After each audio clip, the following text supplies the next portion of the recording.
Every 4 years, the eyes of billions around the globe. A cada 4 anos, bilhões de pessoas em todo o mundo assistem a indivíduos raros que vão mais rápido, saltam mais alto e se tornam mais fortes. Os Jogos Olímpicos não são apenas o evento esportivo de maior prestígio do mundo, mas também um grande feito de organização, um triunfo comercial e uma mostra dos ideais e visão de um homem, o Barão Pierre de Coubertin. A commercial triumph and an illustration of the ideals and vision of one man, Baron Pierre de Coubertin.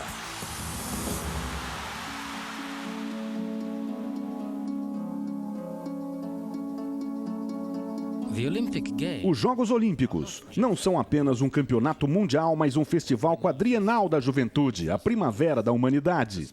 É um festival de esforço, ambição e todas as formas de atividade juvenil.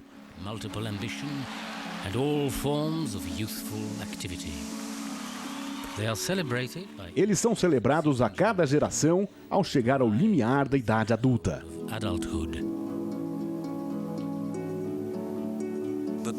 Mas os Jogos Olímpicos foram apenas parte da vida e do trabalho de Coubertin.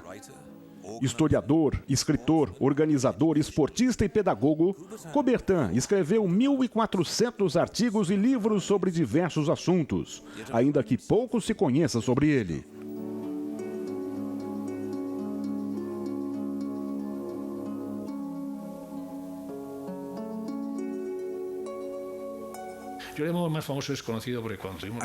Digo que ele é o desconhecido mais famoso da história, porque quando sediamos as Olimpíadas de Barcelona em 1992, se perguntássemos às pessoas quem é Pierre de Coubertin, ou mesmo se perguntássemos às federações, incluindo membros do COI, as respostas seriam bem desanimadoras. O conhecimento sobre esse homem é quase nulo. De nulo a mínimo.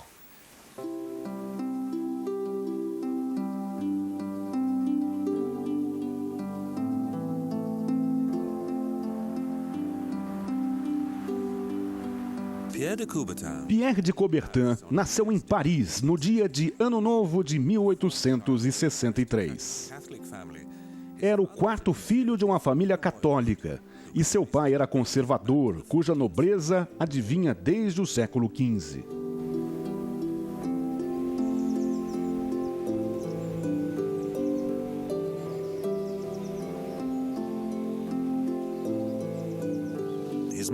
Sua mãe era filha do Marquês de Mireville. Seu lar era o Château de Mireville, na Normandia. Foi lá que Coubertin viveu em sua juventude.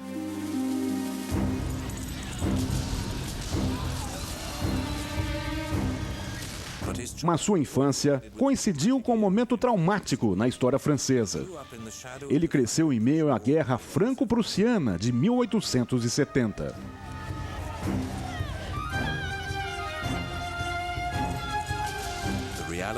A realidade da guerra bateu à porta de Coubertin de forma muito pessoal. Os prussianos chegaram a Mireville e, para explodir um viaduto próximo, precisavam de uma caixa para carregar a pólvora. Eles pegaram a caixa de cricket de Pierre e isso o deixou arrasado.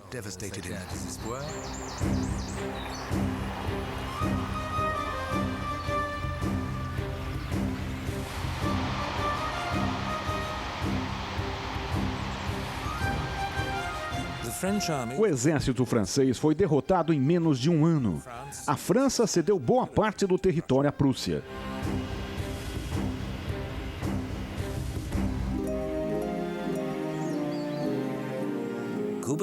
Coubertin queria ajudar a reerguer a soberania francesa, mas ele ainda não sabia como fazer isso.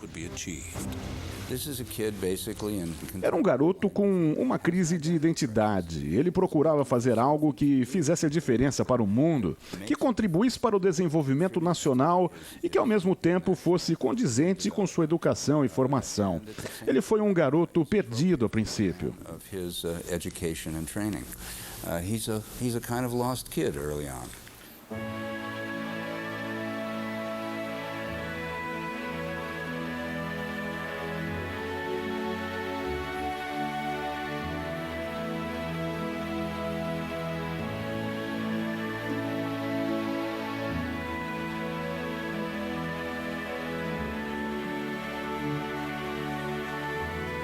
A disciplina na educação de Coubertin fez com que ele fosse muito crítico ao sistema educacional francês. Ele achava que a ênfase na religião e linguagem clássica ficava em detrimento das ciências naturais e sociais. E o mais importante, Coubertin sentia que elas negligenciavam o valor da educação física e do esporte.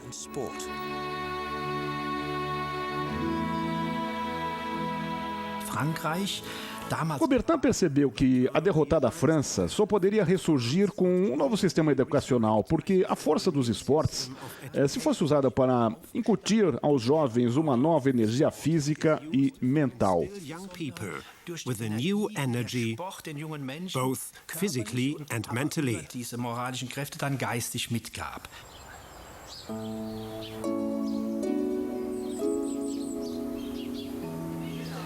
Em 1884, Coubertin se matriculou na Escola de Ciências Políticas de Paris, um colégio liberal com técnicas modernas de ensino. Os alunos gostavam da proximidade que tinham com seus professores. Aqui, Pierre de Coubertin mudou radicalmente. Ele se encontrou pelos cursos que fez em ciência política. Em meio àquela experiência, Coubertin se desenvolveu. Ele buscava uma espécie de projeto de identidade. Então, seguiu essa tendência geral de reforma educacional.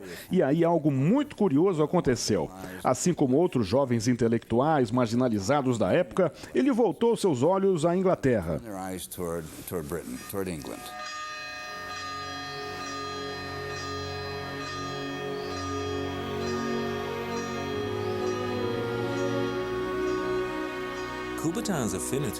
A afinidade de Coubertin com a cultura e educação britânicas tinha raízes em sua infância. Aos 12 anos, ele leu o clássico de Thomas Hughes, Tom Brown, School Days. Narrada em rugby, a novela de Hughes descrevia a vida na escola pública britânica e sua ênfase nos esportes.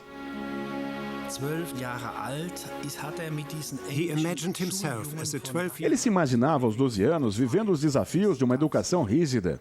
Ele se identificava com aquela vida retratada. Via que o benefício desse sistema de educação era um espírito de comunidade através do esporte.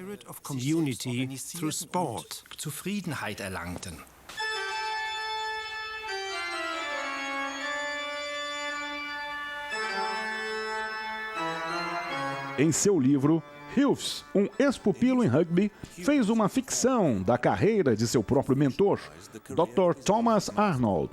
Coubertin achava que Arnold era o equilíbrio perfeito entre o estudo acadêmico e o esporte.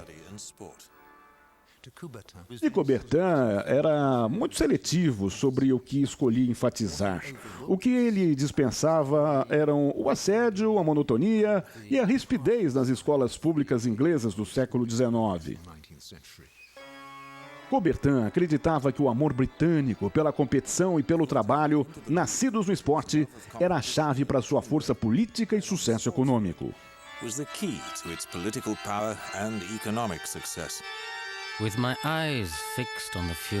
Com meus olhos fixos na lápide inscrita somente com o nome de Thomas Arnold, percebi que ali estava a pedra angular do Império Britânico. A crença na competitividade anglo-saxônica se reforçou durante a visita de Coubertin às universidades americanas de Ivy League, em 1890. Quando Coubertin chegou aos Estados Unidos, ele presenciou os esportes se desenvolvendo para além da escola.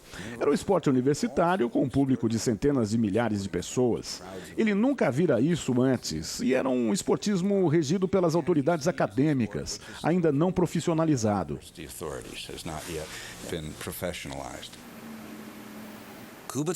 Coubertin queria incutir na França a crença anglo-americana nos esportes.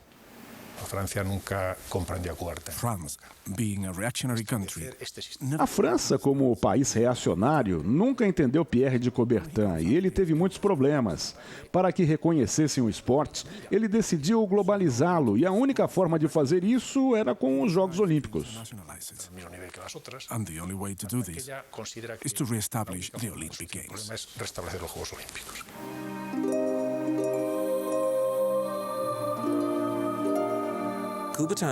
Coubertin encontrou um aliado no dominicano padre Henri Didon.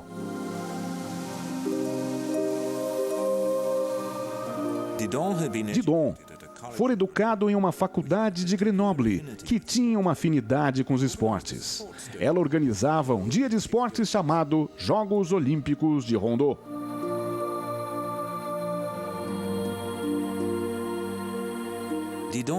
Didon se tornou chefe da faculdade Arcueil, em Paris, onde usou o esporte como importante ferramenta educacional. Coubertin e Didon desenvolveram uma forte amizade e o lema da escola de Didon, Sitius Altius Fortius, se tornou o mote olímpico de Coubertin, ou seja, mais rápido, mais alto e mais forte.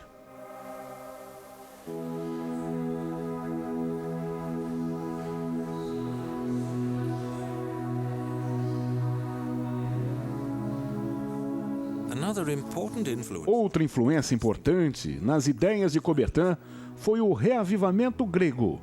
Escavações arqueológicas no século XIX descobriram inúmeros tesouros celebrando a civilização helênica. Os relatórios dessas escavações eram impressos quase diariamente em jornais das grandes cidades europeias, como Paris e Berlim. As pessoas ficavam fascinadas. Essas novas descobertas eram recebidas com muito entusiasmo.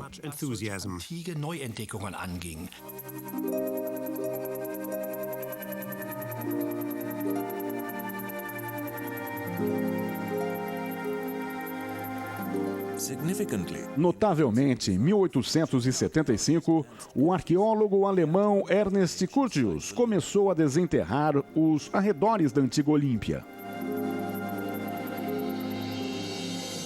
A Alemanha trouxe à tona o que restou de Olímpia, porque a França não poderia reconstruir seu esplendor. Não está fora de seu alcance um projeto menos luxuoso, mas mais prático e frutífero de recriação dos Jogos. Outros partilhavam da visão de Coubertin. Na Grécia, Evangelos Zappas tinha um pequeno festival esportivo chamado Jogos Olímpicos de Zappas em 1859. O doutor inglês William Penny Brooks organizou os Jogos Olímpicos Matvellock em Shropshire de 1850.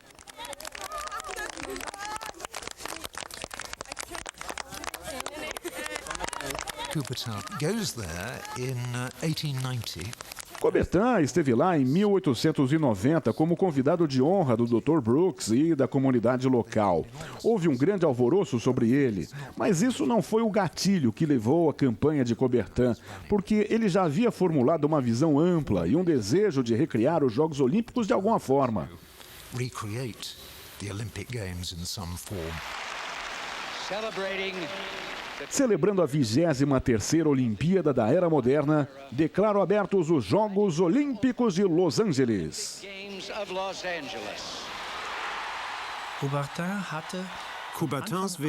A visão de Coubertin era desde o início uma internacionalização. Os demais tinham uma visão pequena e local, com competições regionais, tentando imprimi-las com o nome dos Jogos Olímpicos. Para Coubertin, porém, internacionalização significava primeiramente uma mudança cultural e uma educação pela paz.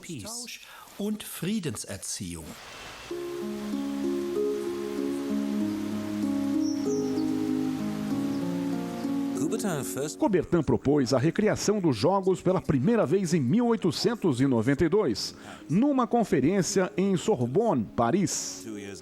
Poucos deram ouvidos. 2 anos mais tarde, ele voltou, desta vez mais bem preparado. Coubertin era um gênio com símbolos. Faríamos os Jogos em Sorbonne e precisávamos deixar claro para as autoridades que esse era um esporte educacional, um esporte civilizado. Então, o toque apropriado para demonstrar o renascimento dos Jogos era a música antiga. Todas essas habilidades ajudavam a fazer as pessoas pensar que não era uma loucura e que talvez aquele jovem e seus amigos pudessem conseguir. A habilidade política de Coubertin ficou evidente. Ele recrutou pessoas favoráveis à sua ideia para essa conferência. Então, era um jogo de cartas marcadas, mas era ele quem as marcava e era muito esperto na forma de agir. Ele era muito astuto na política. A conferência de 1894 selecionou o primeiro comitê olímpico com Demetrios Vikelas, da Grécia, como presidente. Coubertin era o secretário-geral. Ficou decidido que os Jogos seriam realizados na Grécia, mas o governo grego, em crise, se opôs ao plano.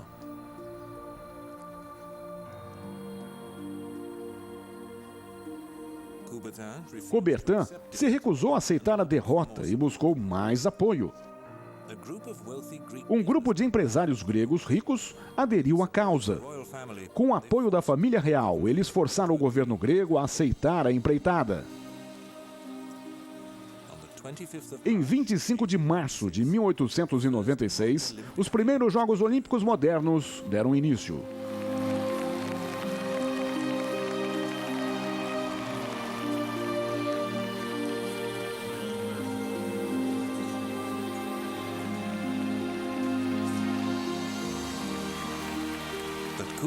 Mas Coubertin foi posto de lado pelos organizadores gregos, criando uma rixa que duraria mais de 30 anos.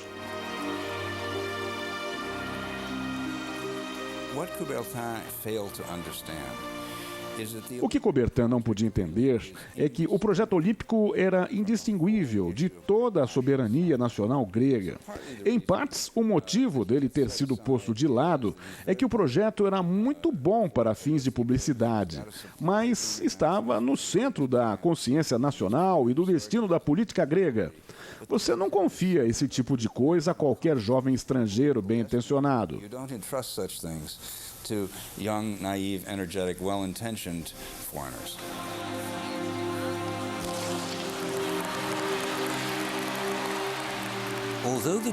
Apesar dos gregos terem obtido pouco sucesso com jogos, seu fervor patriota foi despertado por Spiridon Lewis na maratona. Acho que a vitória na maratona é o momento mais emocionante e excitante da história dos esportes. Sequer posso imaginar o frenesi do público quando Lewis entrou no estádio. O príncipe herdeiro desceu a pista e correu a seu lado.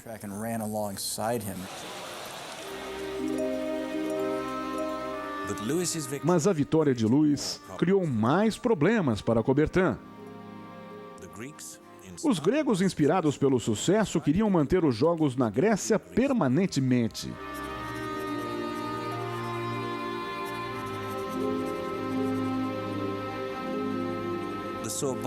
A Conferência de Sorbonne, em 1894, estipulou que os Jogos seriam sediados em uma nova cidade a cada 4 anos, sendo Paris a próxima sede.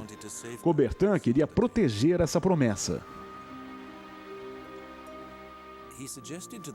Ele sugeriu aos gregos que realizassem jogos panelênicos quadrienais em Atenas, nos intervalos entre as Olimpíadas regulares.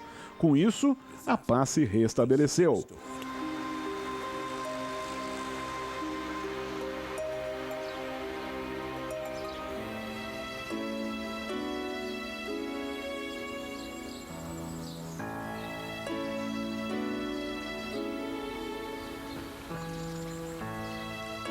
Coubertin quebrou a tradição ao casar-se com uma protestante, Marie Rotin, em 1895.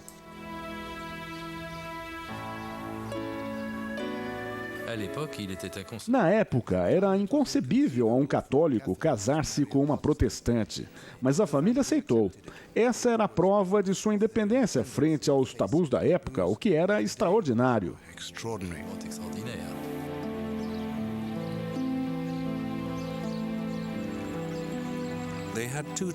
Eles tiveram 2 filhos, uma menina, René, e um menino, Jacques, que aos 2 anos de idade teve insolação. Ele nunca se recuperou.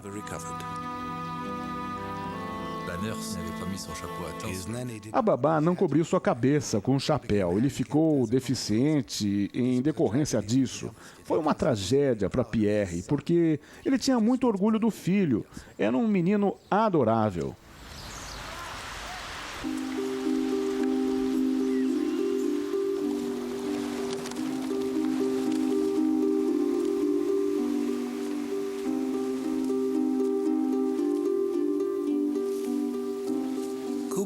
Coubertin, agora presidente do Comitê Olímpico Internacional, tinha uma visão ambiciosa dos Jogos de 1900, em Paris, onde haveria uma exposição mundial que atrairia centenas de milhares de visitantes de todo o mundo. Coubertin sonhava reconstruir a antiga Olímpia na exposição.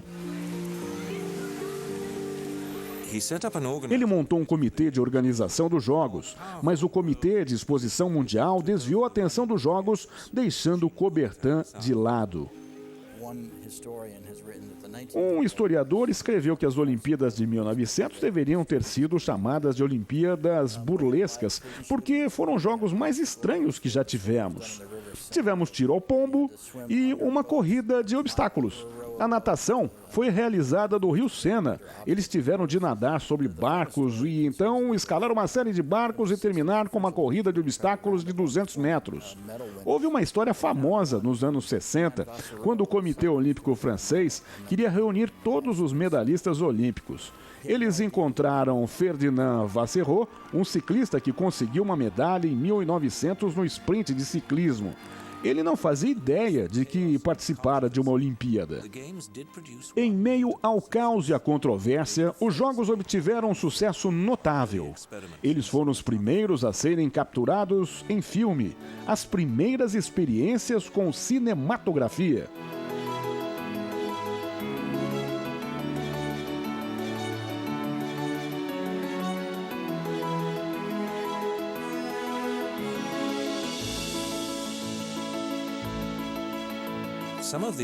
Alguns atletas foram escolhidos para o estudo do movimento humano pelo fotógrafo Jules Marey.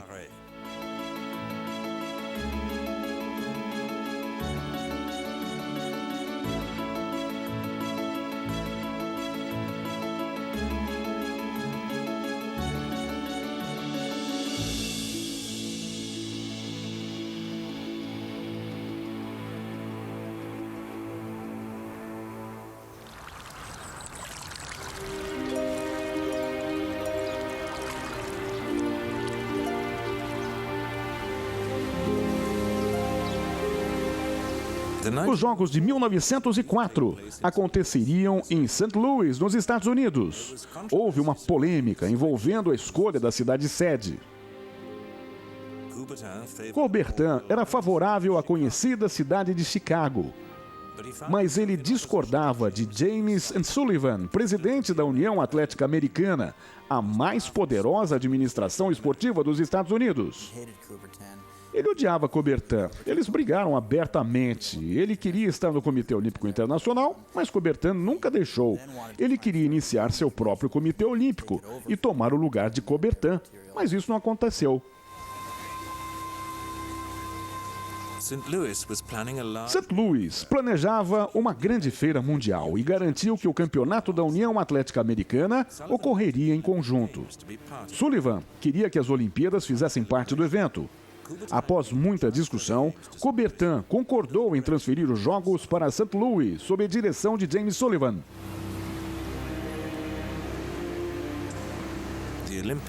Os eventos de atletismo foram realizados no campus da Universidade de Washington. Coubertin preferiu não viajar para os Jogos, que acabaram sendo uma bagunça, tal qual ocorreram em Paris 4 anos antes. As provas ocorreram ao longo de quase 5 meses. Muitas das provas não eram olímpicas, mas apenas campeonatos locais do festival. Com os Jogos de Paris de 1900, os historiadores ainda tentaram confirmar as provas e os vencedores. Sullivan disse: "Vou organizar a maior e a pior série de Olimpíadas que vocês já viram." Ele fez centenas de eventos e tudo para ele era olímpico. Havia o futebol irlandês, que era considerado esporte olímpico por Sullivan. A competição atlética de deficientes era considerada olímpica. Havia muitas competições locais e eventos regionais. Sullivan via o olímpico em tudo.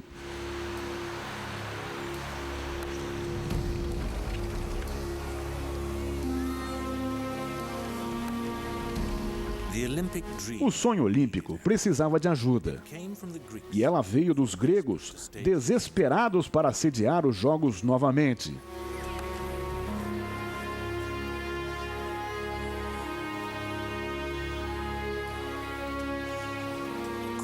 Coubertin relutou sediar outra Olimpíada depois de apenas 2 anos. Mas percebendo que sua visão olímpica estava desaparecendo, ele concordou com um evento em Atenas, em 1906.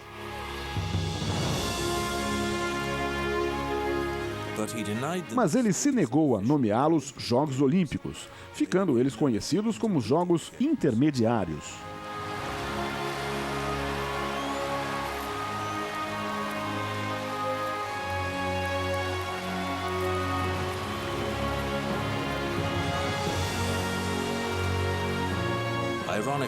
Ironicamente, eles se tornaram a salvação do sonho olímpico de Coubertin.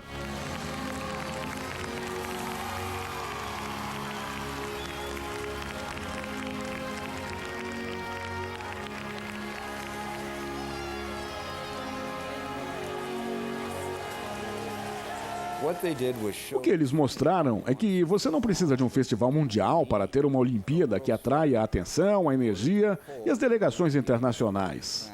Era como se o comitê organizador grego, mais uma vez, dissesse a Coubertin e ao comitê internacional: vocês finalmente entenderam. Coubertin, the International Olympic Committee, do you finally get it?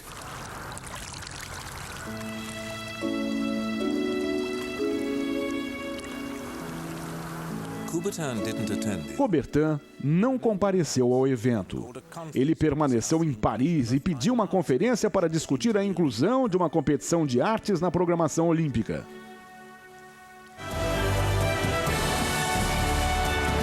O amor de Coubertin pela arte começou em sua juventude. Seu pai era um pintor de certo renome. Coubertin adorava rascunhar e costumava viajar os 25 quilômetros de Milleville até Utrecht, um retiro popular entre os artistas.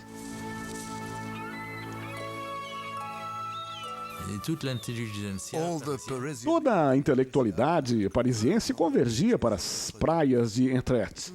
Como a família de Coubertin era muito artística, era natural que ela tomasse parte disso.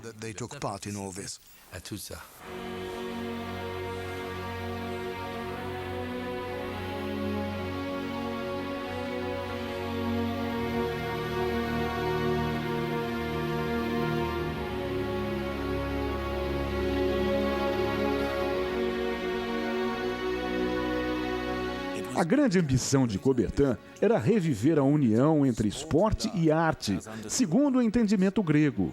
A ideia não foi bem recebida. Ele era tido como lunático. As pessoas perguntavam como poderiam avaliar o desempenho de um artista com medalhas de ouro. Então, ele encontrou muita oposição